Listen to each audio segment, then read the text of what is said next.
Right. So welcome everyone from my side. I will try to be a little bit faster. So I will not go into a lot of details. I will just mention, there's a lot of details on the slides, but I'm gonna mention only some of the things.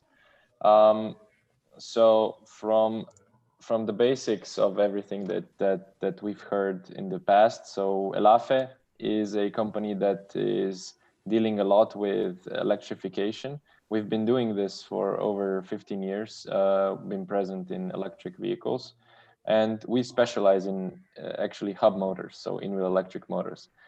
It's a little bit different than what you've seen in Trigo compared, because those are more or less hub motors developed for electric scooters that come from China. We focus on, let's say, automotive grade, higher performance, higher quality type things. And I'm going to tell you a little bit of the story behind this. So to give you an idea how we see the future and why we see the future like this, it's more or less has to do with the fact that we take a lot of inspiration from nature, from physics, from the evolution that has already happened, because we think it's the best way to learn about which things make sense in the longer run. We're interested in the long game. And when you take a look at how muscles work in a body or at animals that can be very efficient, you take a look that the muscles are very close to where you need them. It's not one big central muscle that is pulling all the strings around to make things move. And I think that the same goes for a vehicle, which means that you can have the best effect and the best efficiency if you generate the necessary power to move the car exactly where you need the force to be applied to move it. So that's within the tire. And this is how we see the future. And obviously this brings a lot of benefits, but it also brings some drawbacks, one of which my previous presenter has already exposed, and we will get to that a little bit later. When it comes to Elaphe, as I mentioned, we've been doing this for 15 years, more or less. The technology is not new. It was already applied to electric vehicles about 120 years ago by even Porsche. But it took a lot of time to be able to handle all the physical limitations and all the necessary performance limitations of both the battery side and as well as the motor side. So today we are one of the leading companies that deal high performance in-wheel motors. We also do a lot of other things among such as validation and testing and custom development of motors. But this is our specialty.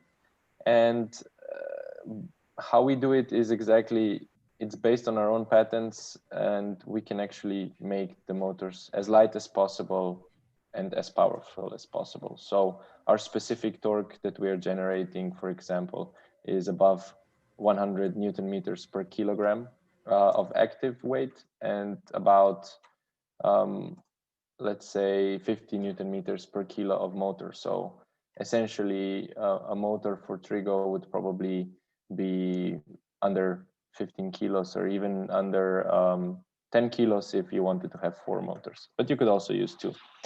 Let me continue on. Now, I would like to explain a little bit more about why we think this is a good idea. If you take a look at how the car is complex in terms of internal combustion engines, and you see how it simplifies when you go into electric drives. And if you imagine going into a hub wheel drive, it simplifies even further. So what you essentially have is a real skateboard. And with a real skateboard come a lot of benefits that range everywhere from the way the vehicles are actually made, designed. So they can look a lot different than they need to now, and still do a lot of, and actually most and more of the capabilities of the existing vehicles. And at the same time, you can have a smaller external footprint and then a larger internal space for the user. So I think the greatest impacts come from the user experience and the safety that's connected to this. But it also has let's say, a circumstantial benefit that if you design the vehicle right, you can actually reduce the cost of the vehicle by a large factor. And even though you have to use more motors, the vehicle can actually be produced cheaper. And I think that this is the thing that's mostly important for the automotive industry. Whereas I think that where we are going with the technology is more important for the people. In the end, it's always better if everyone would ride bicycles, but unfortunately, not everyone wants to ride the bicycle. And as you said, cities are for people, not for cars. So we strongly support this because hub motors can make vehicles externally smaller, lighter, more efficient, and at the same time offer the same or greater benefit in terms of comfort and everything else.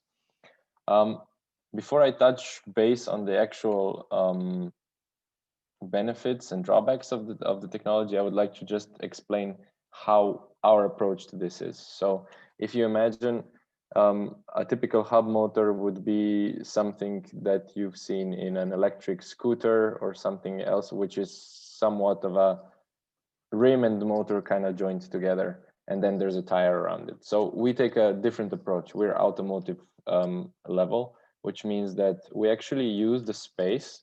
That's, if you imagine taking a look at your car's wheel, you see inside, you see a bearing, you see a brake disc, and then you see some space, and then there's your rim and tire. So what we can do is actually fit an electric motor in the space that's between the brake and the rim, and that's it. And we integrate our motors in a way that they can use existing vehicle bearings and existing vehicle braking systems. So you use the space that's already on the vehicle. It's very lightweight, very compact, highly performant, and you get a lot of benefits in terms of controllability and safety aspects, and et cetera, et cetera. And what this gives you is an option also to really make a modular platform, because you can have 2, you can have 4, you can even have 3 or 1, depending on how you control everything. You can have 6, you can have 8. They can be very unique and modular. You can make this on different models of platforms and use the same powertrain, and they fit with standard suspension parts, standard bearings, standard brakes. So there's also another important aspect is they work both directions. So both directions and without, and also in regeneration. So you don't have any gearing in between. It's completely direct drive. So there's no additional losses, no complex mechanics that need to be maintained, no moving parts that create unnecessary friction and possibility of failures. So there's just one moving part per wheel, which is the bearing itself. And I think that's a pretty incredible thing to enable to the market. Now, you've seen a lot of these new concepts, how they're built, autonomous last mile delivery, all these things. And they all built on a premise that they need very specific requirements in terms of, usually it's, you want to have as much space as possible, the lowest floor as possible, and you want to build, let's say, a one platform that you can size to different types of vehicles, because that in the end saves you money. So there's a lot of different benefits that that we can cover, and I propose that we go a little bit into those. Now, one of the important things to understand is, just to give you a frame of reference, is all the things that can happen for someone that's starting off with a new vehicle design.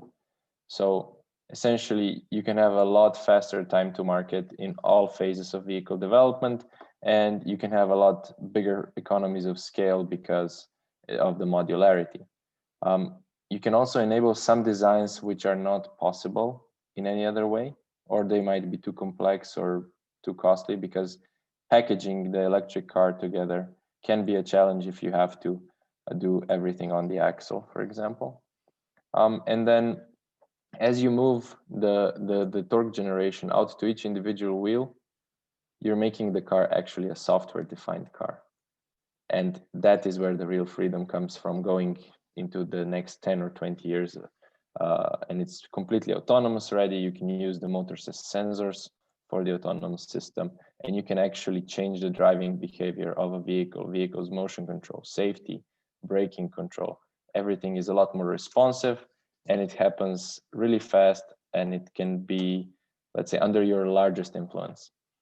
How we try to help the market is, obviously we're a tier 1 supplier and a system supplier, but at this stage, we're basically an enabling technology. So what we want is to provide our stuff, make sure that it works, and give it to others so that they can do different things on top.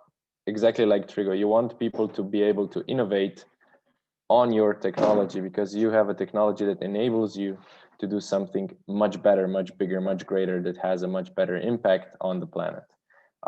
Obviously, we do have activities that we do on the side that help push the technology further, but as in the essence, we have the whole system that we try to give to people so that they can focus on what they need to focus on. And that's definitely not developing motors and developing electronics or software, but it's developing the user experience, it's developing the usability and the value of a certain vehicle. And I think that's a really important thing to do. A little bit about the history. We've been doing this a long time, and we've developed a lot of things in the past 15 years. And trying a lot of things brings you very close to where you need to be in terms of finding the right solution. So I can honestly say that we wouldn't trade this experience for anything anymore. And before I go into all the details of the benefits, just a quick introduction. So that's one of the most that's the most powerful in-wheel motor in the world at the moment, and you can see that it can generate 110 kilowatts per wheel, 1,500 Newton meters, and the total added weight to the wheel is only 32 kilos. It fits into a 19-inch rim. We do have smaller motors. We have 3 sizes that we offer to the market for prototyping, but then we do a lot of custom development for specific vehicles that have very specific requirements. Let me just skip this. And this is one of the 2 things. So how do we join the, let's say, the benefits and the drawbacks of in-wheel technology? So there are 2 main drawbacks, 2 main challenges that people apply. And one is, if you have in-wheel motors, you're going to need to have more power electronics and more motors than if you have a single e-axle. And the logic goes, on a component level, it's going to cost more. Well, it actually means that you can, using in-wheel motors, you can actually make the vehicle cheaper. But you have to take a look at the whole vehicle, how it's designed, and what the technology enables you to do, where you can save money. So if you imagine, if there's one drawback that's cost, I can tell you for sure, and other OEMs have recognized this, that using in-wheel motors is probably going to allow you to do the vehicle in a cheaper way. And that's obviously one thing that's important to the market, both to the users and to the producers. They need to make their margins to invest in R&D, and people don't need to pay that much for the vehicles in the end. And then if you continue, so I can show you a little bit about where this comes from. In the most cases, so there are 3 main benefits that feed into the cost saving, and this is the way you design the vehicle with in-wheel motors. It allows you to reduce a lot of mass, which in turn also increases the efficiency, because mass is one of the single most biggest contributors to energy efficiency. And by doing that, you can save money on the battery, and you can save money on the material, and you can make the car smaller, and then it goes into this optimization cycle where you can really do a lot of things in a better way. And if you can imagine, we can save easily 100 to 200 kilos just on the powertrain level, and then much more on the vehicle level. And if you go forward, the volume of cars, you can do a lot there as well. And even if you want to just have a bigger trunk space to compete on the market, I mean, that's better, but there are much more beneficial uses for the technology, such as, you can have easier handicapped access, you can have more storage for goods that allow you to, deliver more efficiently in last mile delivery or first mile delivery. You can do a lot more space, so you can stand inside the vehicle instead of just, hunching down. And there's all these sorts of very application specific uses where this comes in handy. As an interesting fact, you could actually have the size of a Golf, interior size of a Golf, in a car that is externally the size of a Volkswagen Up, which is a very interesting case. And then, of course, you go into the efficiency. So on the one side, you have the efficiency benefits from the mass reductions and from the volume reductions. But then again, you also don't have any other friction elements in the system. I mean, these are relatively small changes, but on a vehicle level, the efficiencies can be way, way bigger, even up to 20%, which then in turn gives you a much better, let's say, use of energy. I mean, electricity is cheap, but it would allow you to give a better, bigger, longer range. But even so, objectively for the planet, you want to reduce the consumption of energy. And I think we can save a lot of CO2, and we're talking about millions of tons, if we make more rational vehicles, which are still more exciting than today's vehicles, better looking than today's vehicles, and they can be software upgraded for how they drive. And I think this is a lot of benefits for the market going into the future. This is just an overview of this. You know, obviously for different types of vehicles, you have a little bit of a different math. But to give you an idea, a little bit outside of the cost, you can really do a lot in terms of torque vectoring and safety systems, because if you imagine your ABS is very slow in terms of mechanics, your ESP is very slow in terms of mechanics. The character of the car, whether or not it's fun to drive, whether it's economical, whether it's aggressive, whether it helps you in critical situations, how much time you have to react, the difference between hitting a wall and not hitting a wall, if you're braking on ice, etc. So all of these things are coming together with the notion of the same distributed drive modularity. And of course, then you have the special cases where you need to have increased steering, or if you need to have, you know, a very simplified production line, or if you have to have very quick responsiveness of torques per wheels. All of that is more focused on usually autonomous vehicles like people movers and goods movers. But all of that is, of course, an added value that the in-wheel architecture enables. And there are some other levels on the how you produce the vehicle, but that's something that we don't need to get into, and I think you can cover this in questions later if you have any specific questions.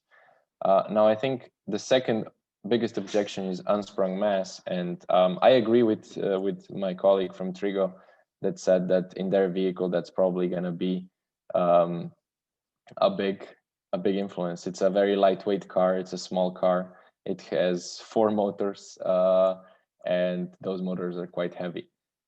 So I can believe them that they had some issues with this, but I can also tell you that on a, let's say on a car level, where we're talking about, you know, performance of, you know, 110 or even 200 kilowatts in 30 kilos of unsprung mass, on a vehicle that weighs 2 tons or 1.5 tons, these effects are not only negligible, but they can be completely tuned out by using the right suspension settings.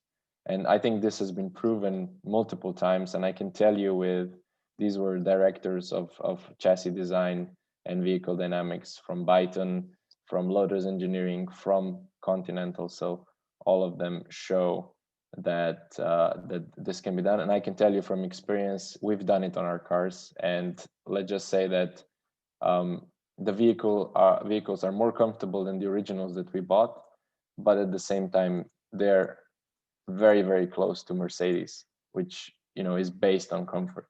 So from that point of view, I would like to say that I think it's one of those myths that the Mythbusters should take a look at. Really, it would help, and I think we're going to be planning something like this in the future. And going forward, just to kind of give you the idea about how things are going to evolve, is in-wheel motors are essentially a platform decision, which means that you have a distributed drive platform that you can really have modularity of a 2-wheel drive, 4-wheel drive, front-wheel drive, rear-wheel drive, how it controls. You can even have it modifiable later on in life, not only in production. And it's a software-defined experience. And the biggest value is then in the software applications that you apply on it. And I think that this is going to be the game changer from a vehicle standpoint. And just to continue a little bit on, this is a little bit more of a, let's say, what Elaphe does, not so much about the technology, is we focus on everything from the design of a specific motor to power electronics to software, and also developing the mass production processes for producing both the motors and the software and everything else. We do a lot of tests around the globe together with customers ourselves, just to really validate the technology, that it can handle all the potholes and all the curbs that it hits and everything. It can drive underwater, it can drive in -40 or +85 degrees, etc., etc. And all of these things come together in the end when you launch a customer vehicle. So that's it from my side. I hope I wasn't too long. It's a very interesting topic, and it's a very broad topic. And I think that whoever has any questions, feel free, please reach out to me on this email. I'll be happy to share, let's say, some specifics with you. And now I'm opening up if there's any questions. Thank you very much. Thank you very much, Luka. Indeed, the presentation was very interesting, and we got a very good idea of all the activities and products of Elaphe. Are there any questions from the audience? Yes, I can see Mr. Seremet has a question. So just a moment to unmute you. You can unmute your. Okay. Hello. Thank you for the very interesting presentation. As far as I know, at the moment, there is no automotive producer that has announced a car with a hub motor, hub motors. Why do you think is that? Is there the reluctance of change? No. Actually, they have announced it. So we are going into mass production next year with at least 2 or 3 OEMs. Now, these are admittedly startups, which means that they might have billion-dollar budgets, but they're still startups.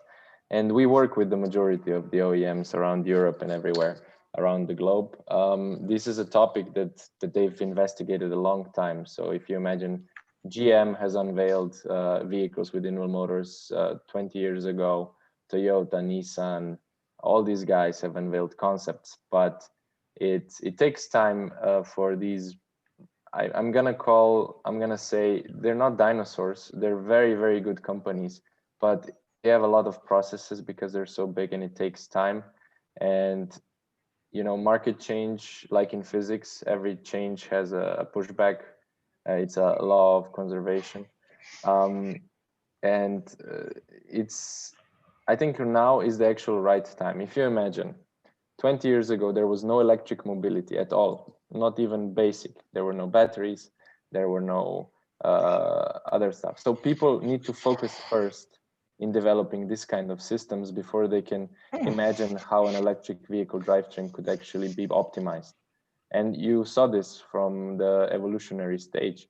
You take a look at how the electric vehicle began. So at first it was, you know, an electric motor mounted to the central gearbox, and then you started to do 1 motor per axle, and now you have 3 motors per vehicle already, and in some cases even 4 motors per vehicle. Like you're looking at Rivian, you're looking at the Rimacs, where they still use gearboxes because they have incredible torque requirements. But when it comes to the majority of vehicles on the road, I think that it's just a next step in the evolution. That's it. And it's coming. People are investing in it, and people are requesting it.